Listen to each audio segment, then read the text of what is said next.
I'm Emily. Oh, and I'm Zach. And this is the Sensitive Mind podcast. And we apologize for the chewing Bella. Yeah, we got Bella over here crunching on a big bone or something. Essentially, this is a podcast about the mind, specifically mental disorders or illnesses. I was going to say disease, but that's not the right word. It's not the right word. No, it's not. Alzheimer's is a disease. That's a different. There's a big difference. Disease is more deadly. Disorder and illness is more. What? I didn't say you had a disease. The disease, guys.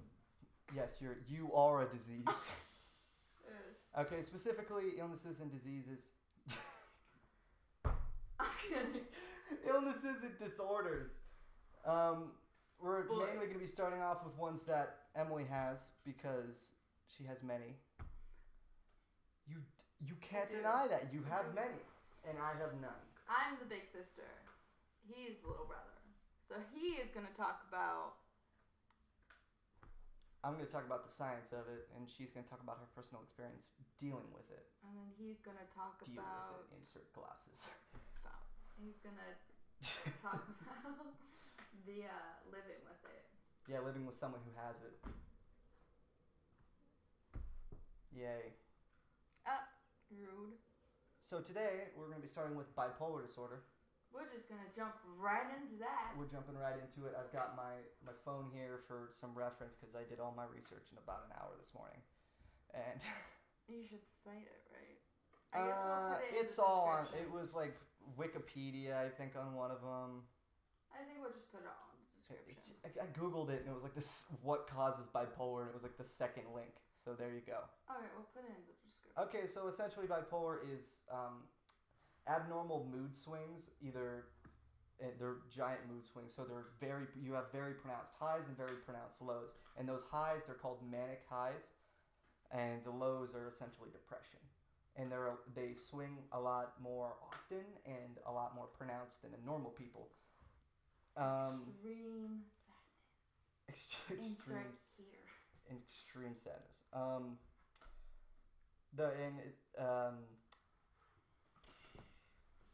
Forgot where I was going to go with that.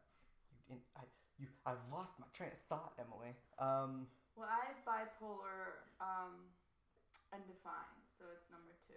What does that mean? I don't know what that means. Which basically means that I don't have like a consistent, like being in a depressive state would last for like months. So you don't have it's not like long lasting states, it's quickly... It quickly comes and goes, but it could last to 2 weeks or like a little bit Oh, longer. So everything so I read have about... really high highs where I'm like super manic and just like go, and I can have super low lows.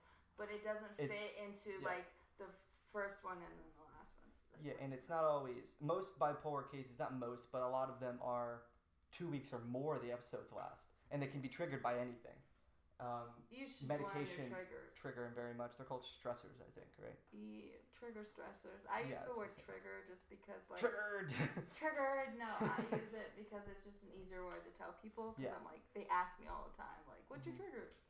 We'll get into that. And a lot of studies have found that bipolar people also have enhanced creativity, but they're also not... The way they work with switching, either they're manic or depressed, a lot of times they don't have the enthusiasm or the, sustainability to complete a lot of the things that they start. So they have a lot of unfinished work that they leave. I'm special. I can definitely say is true, that she has a lot of projects that are like, she won't finish books or... So I have a list. That's not true. You finish like... The ones that I'm supposed to read, yeah. Fault in Our Stars. Hey, it's the best one. I love John Green. Hi, John Green. Okay. Anyway, these are some symptoms of like mania, like manic episodes, like things that happen. And Emily, if I'm gonna read off a list, and if any of these don't happen to you, then just say it afterwards. Yeah. Impaired judgment. Feeling wired. I don't know exactly what that means. Like, do you know what that means? Like wired to me means like okay, yeah, I got it. Okay, a sense of distraction or boredom. That might have to do with your ADHD. Missing work or school or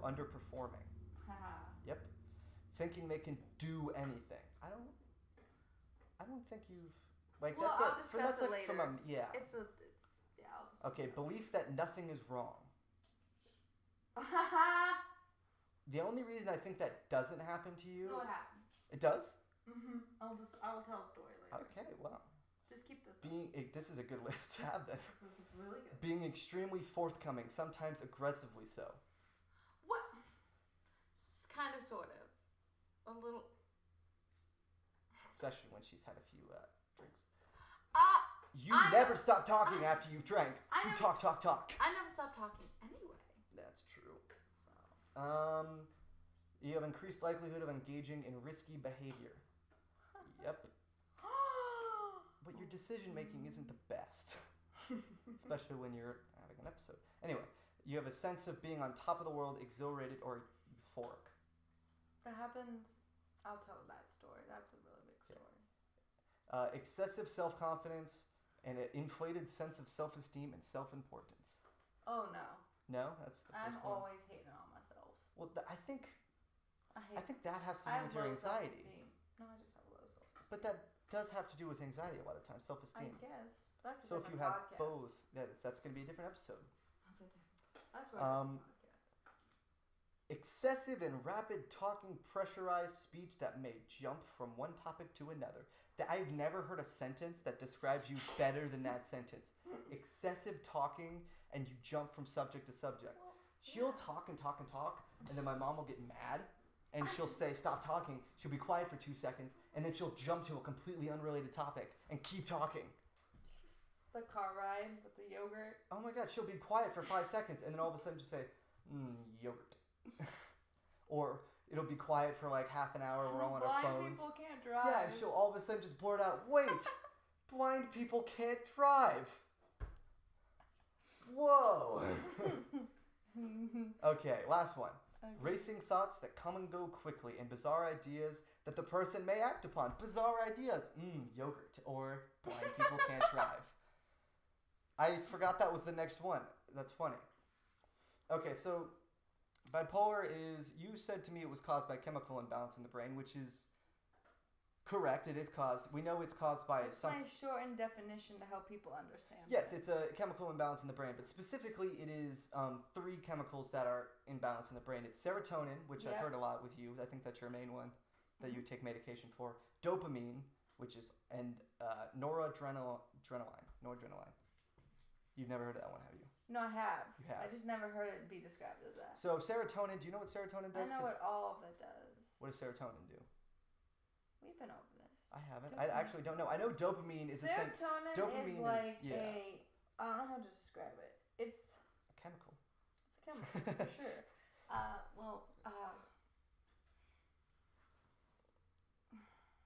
Okay. Anyway, dopamine is essentially. I'm on dope. That's how I always remember what it is. It's pleasure centers. It's when you have dopamine released in your body is saying, "This is good. I like this." So ridiculous laugh I just did. Yeah, yeah. Anyway, so dopamine when it's released in your body, you feel good. You feel like this is a good thing to have. Serotonin is like it's a stabilizer. I just remembered. It's a stabilizer, like it helps stable moods. Oh, you take medication that has serotonin in it, right? Or you did? No, I have something that helps with that regulates the serotonin. It regulates serotonin. Okay. It's like freaking insulin. What? I don't see the comparison. That made sense in my head, and it didn't. Nope. Okay. Keep going. Anyway, so dopamine, when it's released in your body, you feel good, and it's a lot of times it can be things like if you're happy, if like it doesn't matter really, anything that's a positive outcome, you can have dopamine, but especially when you use like substance abuse, like when you take heroin, it'll come out even more. That's why these kind of drugs are terrible, and people who take substance abuse is the worst thing for someone who's bipolar. Yeah. Because it makes their highs even higher and their lows even lower, and the swings happen so much more often. Because it messes with your dopamine and your other chemicals in your brain. Your body. Fun fact, bacon has the same effect on your brain and dopamine as heroin. You read that in your ridiculous fact. I did, but that's awesome. It has a whole separate section for like fetishes. Yeah, why did you even have to bring that up? That weird fact book that has like the section for like our sex body, our and, problem. Yeah, like the like, weird humans are weird one. Yeah. So anyway, that's one of the causes that is chemical imbalance. We know that is one of the causes. So my job is to keep this on track, going smooth, away from your tangents. I know that I say we, it's like I'm a geneticist or anything. It's scientific community thinks that it also could be genetic in somewhat because your likelihood of Larman had it. of being bipolar, yes, is I doubt he was diagnosed with bipolar. He was. It's rare for. So what happened was when he was younger, he was misdiagnosed schizophrenic. Schizophrenic. And then they said, no, you're not schizophrenic, you're bipolar. You're bipolar. And they actually said it was bipolar. Yes, they said bipolar. Because a lot of times during his time, until recently, it was diagnosed as manic depression. Yeah, they said bipolar. Yeah, so, and the cases of bipolar have increased significantly, and it keeps increasing. And scientists don't know if it's because there was a lot of misdiagnosis before. They'd be called schizophrenic or manic depression or just depressed. I feel like there's a lot of misdiagnosis. So they don't know if it's from if they were wrong in their diagnosis or if it's more people are getting bipolar, which is not that likely. It's triggered by stuff. It really is. A lot of stuff triggers stuff like depression. Like I feel like my depression was triggered by all the deaths in our family. I feel like that's what started and the drama in our family. Well, and I drama. was too young for that, so that might be why. I was 5 or younger. You were really and all little, of that, so it didn't really. Yeah, it didn't really hit you as like. I think Grandma hit you the hardest. Well, because I was oldest. Because you were the older. I was I think 5 going on 6 when that happened. Yeah, I was 9. I was turning 10. God, I remember when we were told. That sucked. That was horrible. That was the first time I'd been told somebody died. It wasn't in my room. I remember. It was in your room. I was on the trundle, the little bed, and you were yelling at me of why I wasn't crying. Oh yeah, I was upset. You were super upset, and he's like, "Why aren't you crying?" Then you started crying because I was yelling. Yes, I didn't. I was trying to be a man because I was 5, thinking I have to. You internalize your feelings. I do internalize. And it drives me nuts. It was someone who's so outward on their feelings. I'm so I don't hide anything. But anyway. Are we done with the scientific? We're almost done. Yes, it is 100% caused by chemical imbalance in the brain. We know that's what is actually happening when someone's bipolar. We don't know exactly how that makes them bipolar, but we know that's what's happening. And we know that it's probably genetically transferred because if you're or at least you have an increased likelihood. If one parent had it, then you have a 20 to 40% likelihood of having it. If both parents have it, you have a 40 to 70% chance of getting it. I just think I'm unlucky. And if you have a identical twin who gets diagnosed with bipolar, you have a 70 to 80% chance of having bipolar. I mean, I don't regret having it. I just think I was unlucky in the fact that it just hit me at such an inopportune time, my junior year of high school. So are we ready to get into? Also, theories say that it could be caused by. It's not that hot. This is what my room feels like all the time. It's this hot. So theories, people think it might. Hypotheses think it, that it could have some natural causes. Like there could be stuff that happens in your life that. Oh, here comes the dog. That causes it. Bella, go. Bella, no. Get that shit, Bella. Bella, go lay down. I'm so sad. Go lay down. Lay down. Sorry. We have a. So yeah, we're done. So there goes the sciencey stuff. That's what that segment's gonna be called. Can you just demand her to go and lay down? No, you have to say it with stern. Go lay down. Okay. So yeah, that's gonna be called sciencey stuff. No, go. Don't turn around. Go. She's gonna lay down right there. Yeah, that's exactly what that segment's gonna be called. Sciencey stuff. We're done with sciencey stuff. What are we gonna call this segment? Well, it's not my story. Story time. We love Thomas Sanders. Yeah. Obviously. Okay, I'm anxiety. That's what I need to think of a story. Dude, I'm gonna be anxiety for Halloween. Okay. You're gonna be anxiety? I mean, you got the hair for it now. True. Okay, so do we want to talk about When I got diagnosed, or just... Yeah, start with you being diagnosed. That's the beginning, I guess. Okay, so Actually, start before you being diagnosed, because I think you were definitely bipolar before you got... definitely, like, Because before you got diagnosed, Well, I knew I had, like, depression, so, like, we knew. Like, we figured you had depression, and we knew you had ADHD and dyslexia. Yeah, and we knew I was and you were probably anxiety, OCD, yes. And OCD. And OCD, but we didn't know for sure, and we only had you on ADHD and dyslexia medicine and antidepressants, I think. No, you hadn't been diagnosed, so you didn't have antidepressants. I didn't have ADHD. So it was a very bad time before you got diagnosed. I took a lot out on you. I remember. And I cried a lot and screamed at mom and dad a lot, and I was it was almost every night there was some freak out in her room, like yelling and her maybe throwing stuff, and it was bad. And I remember the week that mom said you were going to get diagnosed and get medicine. I almost cried. I was so happy. I'm not kidding. I know you're not kidding. I was so happy that you were getting fixed. Not just so I wouldn't have to deal with the yelling and stuff every night. I just couldn't imagine what it was like to be like that every night. Like where you're, for all intents and purposes, going crazy. You're going berserk. Yelling and screaming, throwing stuff. I was in a really bad place. That's how I could describe it. Freaking bad place. Really bad place. So before that, yeah, it was hard. I was a mess, and I was really not doing so well. Sorry, I just messed with the coaster. But I think junior year was when I got diagnosed. I finally just like broke down. I said something is terribly wrong, and I need something to happen. That is the number one thing that people have to do to get better. With stuff like this, when they have depression or bipolar. No, they have to do it. You can't force them. There's such a huge studies have shown that you have such a higher chance of success. Possibility of getting better and getting treatment if you phrase it as I have depression rather than I am depressed. And I'm assuming it's the same with bipolar. I feel like I have bipolar, but it's not controlling my life. That's what I like to say. And it's super scary for people to I admit that I have a problem. That I have a problem, and it was scary for me. I think it was just the fact that I feel like I like it just felt so. It was like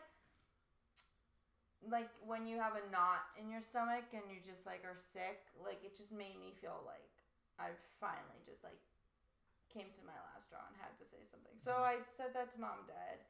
I got tested, and they're like, okay, here's your results back. And then they're like, the one I didn't want to hear the most, even my psychology teacher was like, you don't have it. But I was like, no, I'm pretty sure. And so, like, bipolar was one of... yeah, the doctor was just like, here you go, bipolar, depression, anxiety, I had OCD, mild depression, bipolar, obsessive-compulsive disorder, which is OCD, and general anxiety disorder. Yeah. So your anxiety is pretty heightened? It's heightened, and then when that gets heightened, my OCD runs rapid. Yeah, and I was going to say, your OCD is more mild compared to, like, some people. There's been days I don't think I've ever told you, but, like, there's been literally days and weeks that, like, I had to, like, literally force myself to get out of bed. Like, it was bad. Yeah, and there's been, some really bad shit. Do the people that you know that are bipolar, or, like, just from your knowledge, do they pretty much all have depression? Because I feel like those are the same, pretty much. They're not the same, but they coincide. Well, they're not the same. I'm sorry. That's not what I meant to say. No, they coexist. They are being hand in hand. Bipolar means about half the time you're depressed, right? Yeah. Well, yeah. If you're not on meds. I was gonna tell one story, just like a quick story. Yeah, go. Yeah. It was my first manic episode, and I'm not gonna manic episode, so high. Yeah, my very high. I'm not going to use real names. I think for the respect of other people, we shouldn't use real names. Okay. So I'm going to name this person. I'm going to name different people. My boyfriend at the time, let's say his name is... Jeff. Let's say his name. My name's Jeff. My name's Jeff. Let's call him Jeff. So it was a Friday of, I think, my junior year of high school. And... Oh, I know who you're talking about. Yeah. And I was supposed to go over to a friend's house. Let's call her Tony. And I was supposed to go... A girl, Tony? Yeah. Okay. Or let's say Trish. I was supposed to go to Trish's house. No. No? Oh, I don't know who it is. Let's go to Trish. Never mind, I don't know who it is. I was gonna go to Trish's house. Trish. And, so I was gonna leave, and I was like, I want to say goodbye to Jeff. So I waited outside the high school for Jeff, and I came and I hugged him, and he looked really strange. And I said, "What's going on?" And he's like, "I think we need just to call it." And it wasn't a long relationship, and it was just like, we need to call it, basically. And he's like, "I did it because I knew you were going to be with her, and like it would be all better." And my best friend he was there too. Let's call him Jim. Jim was there, and I was going to take him home too. So I was like, okay. So we get on my Ford Focus, my first car. Yeah. I just remember being devastated. Like, I was holding my steering wheel, and I just remember crying, but no tears were coming out, which was super weird.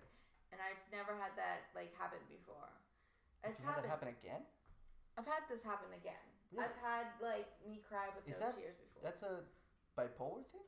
No, it's not a bipolar thing. What's about to happen is very bipolar. What was happening is I felt sad, just no tears were coming out. And that's kind of, I've heard other people say they have that happen when they're sad and stuff happens, when they don't really know.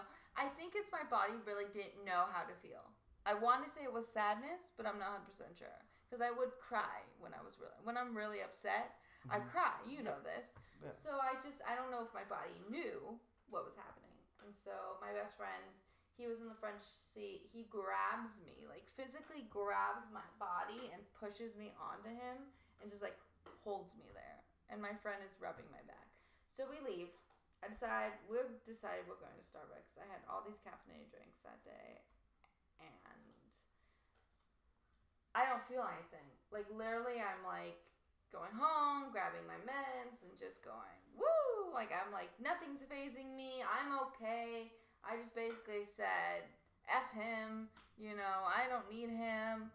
I'm fine. I'll be fine by myself. And I don't need who cares? His loss. And I remember Snapchatting him.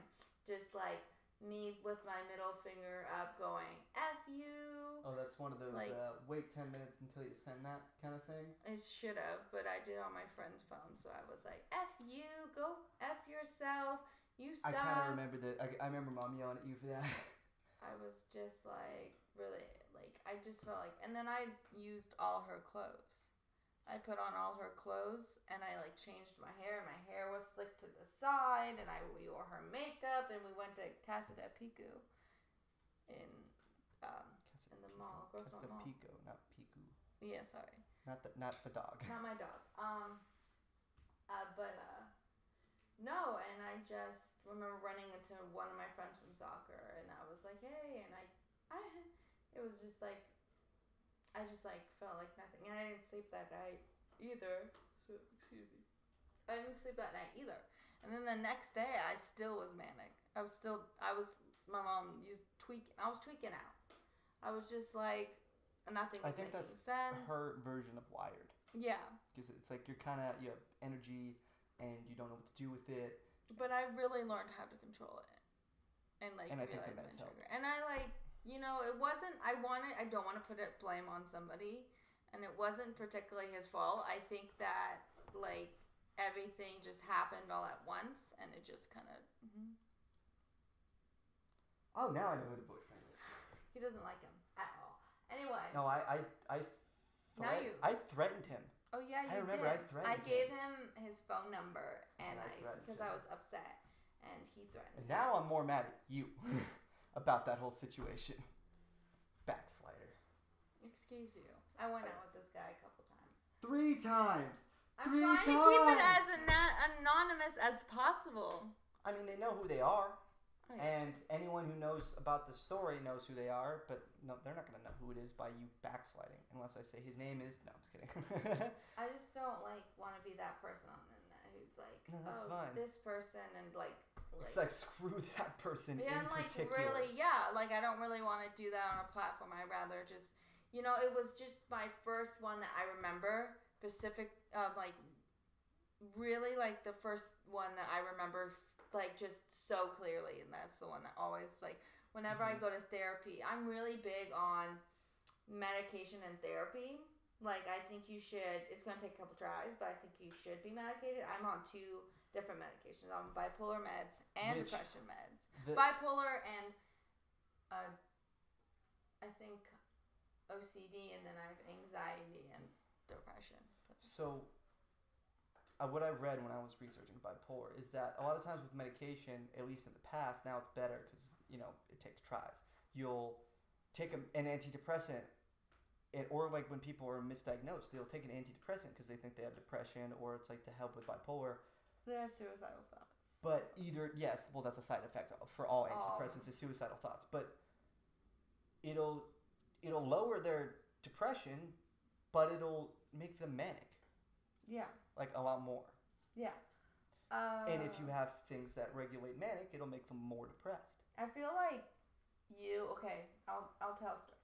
I'm gonna tell a story real quick. Yeah. I just feel like it's not really a story. It's just like more how I felt in the time. But like I really did like have like spurts of just self-loathing and self-hating, and I think that was part of it. And I just one day just punched a wall and then realized that my hands are not made for punching walls. They're made for punching me and doing no damage.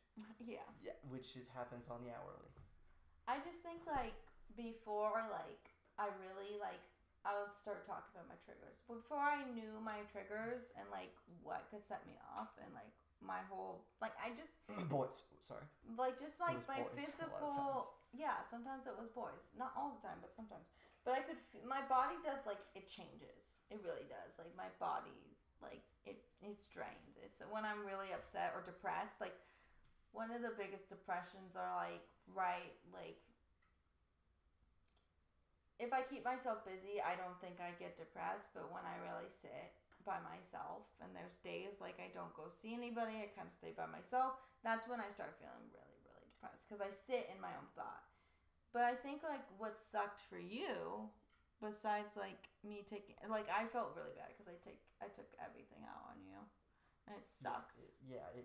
I got pretty used to dealing with it, and really what happened in the main effect, most of the other things that like other problems that we're going to talk about in other episodes have certain specific experiences that I can probably remember, or like a general like it was always like this or something. But bipolar, there's not really any specific circumstances that I can think of that you did something that I can remember, but it was always I'd come home from school and I remember almost every day I'd ask Mom, what kind of mood is Emily in? Yeah, I remember that. Is it a good day or a bad day? And it's like you were walking on eggshells around me, and I didn't like that either. I felt really bad. Is that an expression? That's an expression, right? Okay. It's just like you got to tiptoe around the person. Anyway, I think that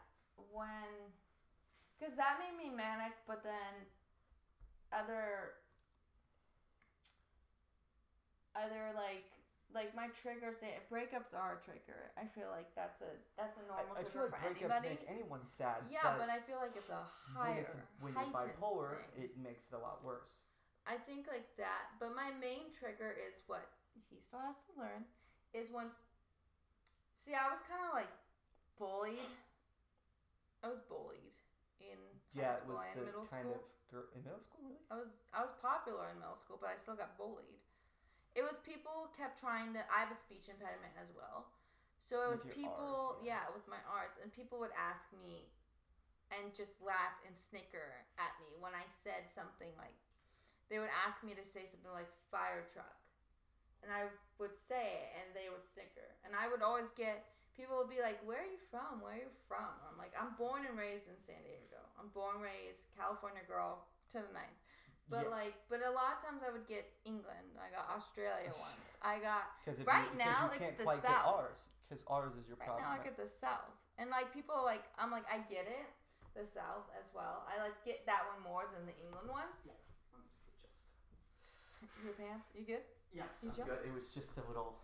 But no, it was just like the South, and I asked one of my friends, guys, the other day, like, well, where in the South am I from, so I can have and they're like, some like south of Georgia, like Georgia, and I was like, well, that makes sense. Sweet home Alabama. They said Alabama too.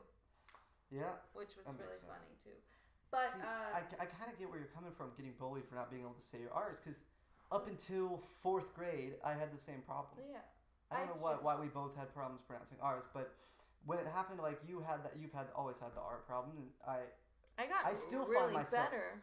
You have gotten a lot better. I still find myself occasionally not being able to pronounce R's, but I went to speech therapy for like an hour a day in elementary school to get rid of it. I stopped it.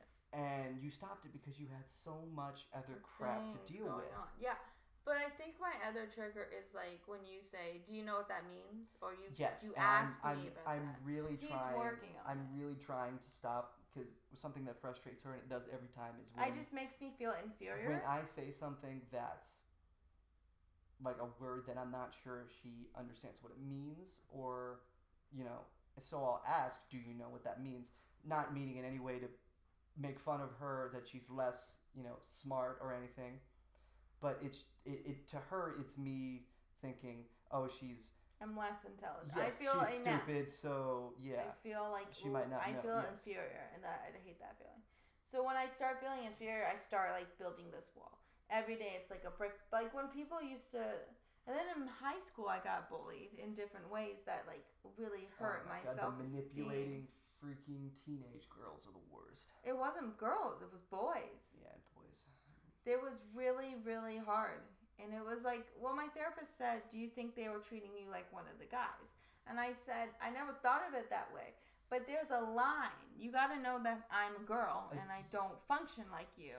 Yes. And I never saw them do it to any other guys they had friends with. I was the only girl in that group.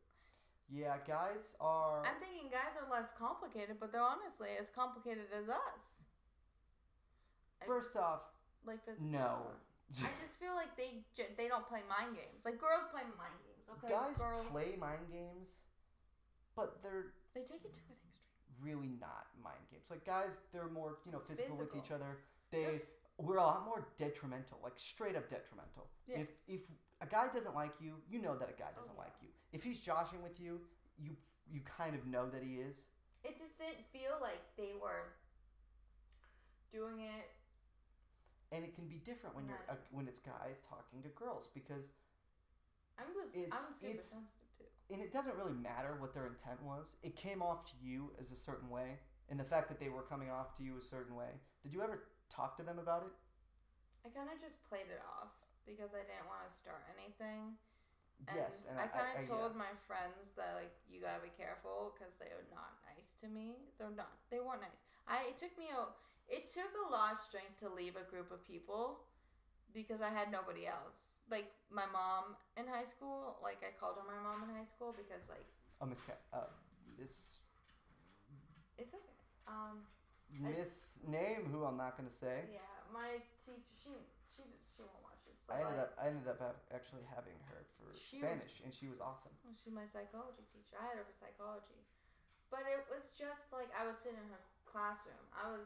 And she's always she was your the savior president at of school. the psychology club too, so I was vice president. She was like that for a lot of kids, and because anytime I walk by at lunch, I look in and she's talking to girls or guys or whoever it is in there, and these people are venting to her, and she's giving them advice, and she's telling them like I think with you, didn't she say she cleared the room a couple times so I could say something and I could tell her. Yes, and there she's very. She was very helpful to you in high school. She saved me. Your outlet at school. She was the person you could go to. Screw the counselor. The counselors don't do crap. Well, the counselor was nice, but well, you had a good counselor. All the other counselors are terrible. My counselor was the worst. I just felt like she was a whole other reason why I felt like I had a safe place to go, like another safe place. Mhm. She's being weird. Yeah, I don't know what. No, I was doing. I don't know. But just looking at a chair. Or the Miss Bella. And it's helpful to find people like that, especially. Should I talk about my bullying, or should we just leave that out? Or do you want to say some stuff? I think. Do you want to say some stuff? I think your bullying definitely extended to My a lot. self-esteem. It was never physical, like you see in movies. It was never physical. It was physical. Like they push You you, want me to and punch yes. you and crap. Okay, who do I have to kill?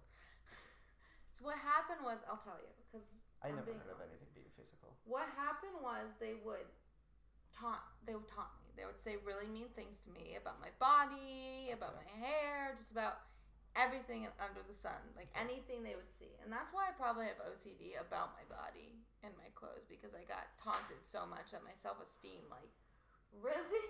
Oh my God, Bella just went down. She just is down for the count. But it really just hit the floor. I had moderate self-esteem. So did they actually ever push you? I'm about to say or that. Okay. What would happen was these guys, 5, 6 guys, would This sounds like the start of a gangbang story. I'm sorry, that's not funny. That shouldn't be funny, but it's kind of funny because it what wasn't. happened? They would circle around me and link arms and toss me around in there. I'd be in the middle. Oh, they were 100% treating you like one of the guys. And I would almost fall on my ass. Because that's sorry. I would fall on my butt. I almost fell on my butt so many. It's 100% not cool for them to do that, because that happens a lot. And like, I have friends of a lot of guys, and it's mainly were they like jocks, sporty kind of guys? No, they were all nerds except and one. Still, I have friends that they'll do that kind of thing. It's like I don't want to say it, maybe a miniature mosh pit kind of thing where they put someone in the middle and they just kind of push them like to the other sides. And with guys, it's normally perfectly fine. They're joking around, but it's unacceptable with girls. It hit a point where it just felt like I was laughing and stuff. Especially when they do it with excessive force. I almost fell like a bunch of times, and it kind of scared me. Like I understand 100% how that's scary, and I think for a girl who's like 5'4", and these guys you are were like shorter than even. Yeah, I was shorter then too.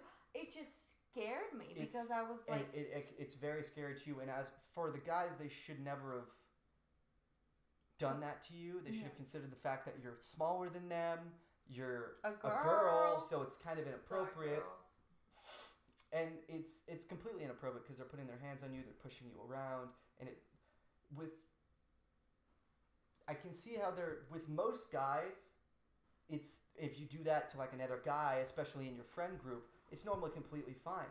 And guys, when they don't want something to happen like that, they'll mostly tell you. They'll be like, I don't like that. Like, I don't like that. And then a cuss word that I'm not going to say. Yeah. I don't like that crap. How about that? Yeah. I just think like it took it to another level. Yeah, that it did. And I think definitely affected you at home. It affected me and my self-esteem. I had moderate self-esteem in high school. I really I don't want to say I wasn't full of myself, but I felt good about myself. Yeah, I know you felt good about and that started changing kind of within last couple of years. It changed after that day. Yeah, after it hit the floor, and then I started getting confident again, but then I kept going back. Yeah, it's always fluctuating. Like, I actually find that problem too with myself. You might not think it. Like, you think I'm all... I know you do. I really think about my body. Like, every day I look in the mirror, and if I ate bad and I know I ate bad, I'll look in the mirror and I feel like I'm 5 pounds bigger, and it's all in my stomach.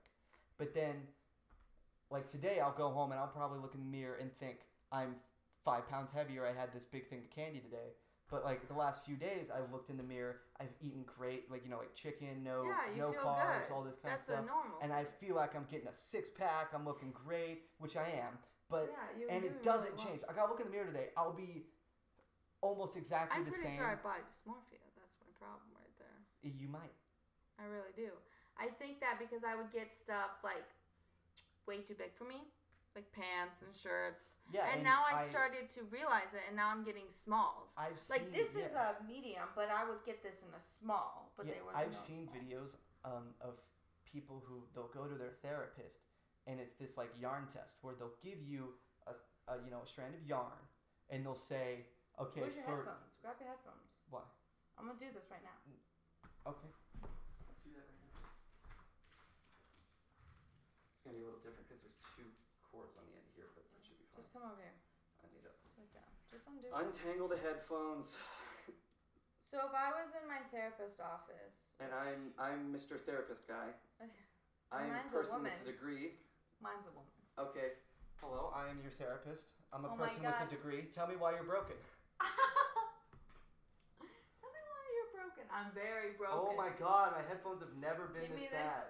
Because we're doing something. That's what happens. Oh, that's exactly what it is. Oh my gosh. Come on. Why do you do that? Why don't you tell them like some stuff about living with me? Because Okay, I was. I want to do this because a lot of people I've seen videos and they've talked about this and one of them was Oh my God, Jade they're Animations. Oh, Jade Animations. Yes, who this we was- love. Yes, she I talks about a lot of her relate- troubles. No, Okay, I so relate to her they'll on a give you different a piece level. of a yarn and it obviously wouldn't be headphones, but they'll say do a loop in the thickness that you think your thigh is. Like how like the diameter or circumference of your thigh, the thickness. Okay. What, like right here, actually. Okay. It's about, I don't know, diameter wise it's probably, I don't know. Let's see if it's any bigger. It's Cause my thigh here. let's leave. Here, this is my thigh, right? Why did you loop it? I don't know. You said like here? Yeah. Okay. Okay, it's down right there. Okay, I know how to measure this. Okay, do it again. Again? But actually around your thigh. Oh. Yeah, like right there. It's actually I see where it was. right here. I'm holding it. Yeah. So you thought your thigh was this thick, Yeah. and then your thigh was actually this thick. Yeah. It was near half the size of what you thought it was. Yeah. So anyway. So I've seen people who do that with yarn with their therapist, and they'll do it with the different parts of their body. Some parts, like their arms, some people like Jade, it was pretty accurate. Their arm was about the same size. Yeah, that's what I was. And then they'll do it with their stomach. And their stomach, they see, is so much bigger than they think it is. yeah. Or their thighs, or any other part of your body. Calves. My sexy calves. Oof. Anyway, yeah, you'll think they normally, and it's different for people which parts you think are bigger, but it happens a lot with people with body dysmorphia. It's very telling exercise. Yeah. She just heavy sighed. Yeah, big time. It's like, Okay. oh, you almost done talking about the depressing crap? Why did you say something? I don't know what else there is to add. It was the constant Emily day to day it would be different. And when I would come home and it'd be a good day after a bad day, a really bad day, and then it'll be good, I was constantly on edge. It's like when you see a movie and it's like, A suspenseful movie. it's not even like a suspenseful movie. It's what's a good example? Like you watch How to Train Your Dragon 2. Mm-hmm. I think it was 2. They find the mom who's been like gone forever, and the entire time you're thinking, oh no, she's gonna die. Oh yeah. They're gonna kill her off. The entire time you're thinking that, and you're on your edge of your seat. Every scene she's in where there's action, you're like, is this gonna be the scene where she gets surprise killed? There's a spoiler alert here. Okay, you know how long ago How to Train Your Dragon 2 was? Well, yeah, but like, Anyway. I always have to put that. Anyway, so when she eventually doesn't die, you're relieved, but you're in this constant suspense where you're like, when is it gonna happen? So living with Emily, when she's on her level to goods, you're so uneasy that that you don't really enjoy the highs because the lows are making you dread them so much. So you're constantly on the edge of your seat, like, when is it going to go downhill? When's she going to hit the wall? Something's going to trigger her and make her go crazy.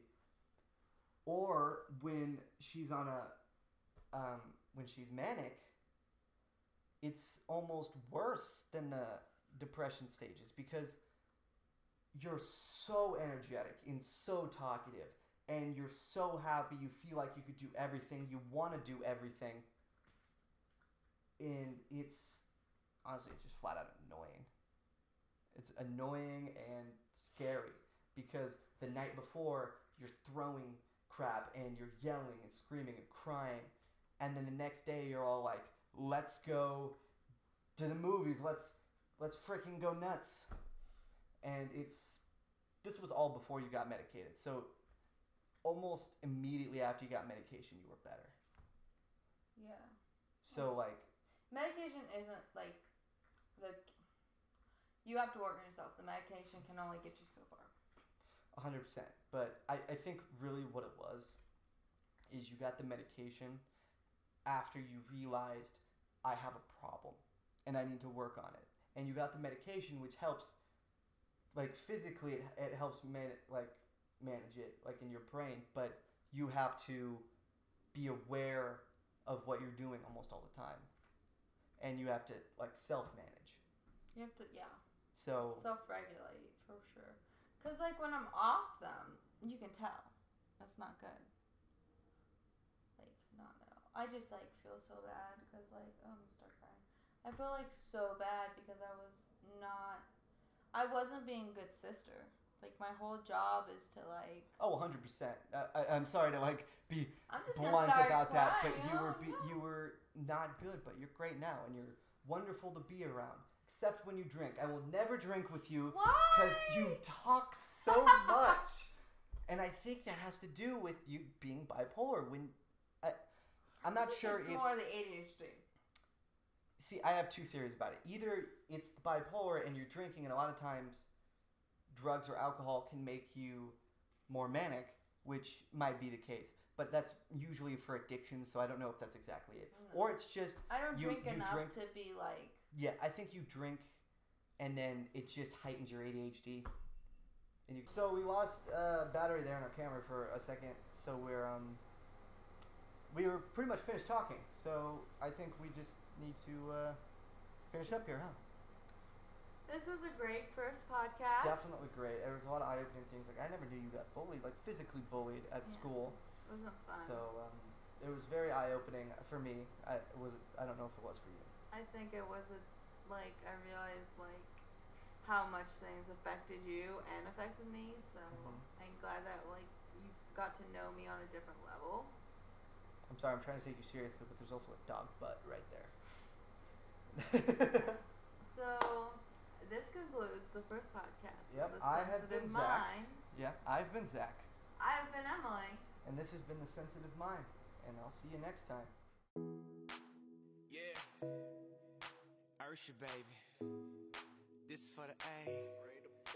Shawty, I don't mind if you dance on a pole. That'll make you a hoe. Shawty, I don't mind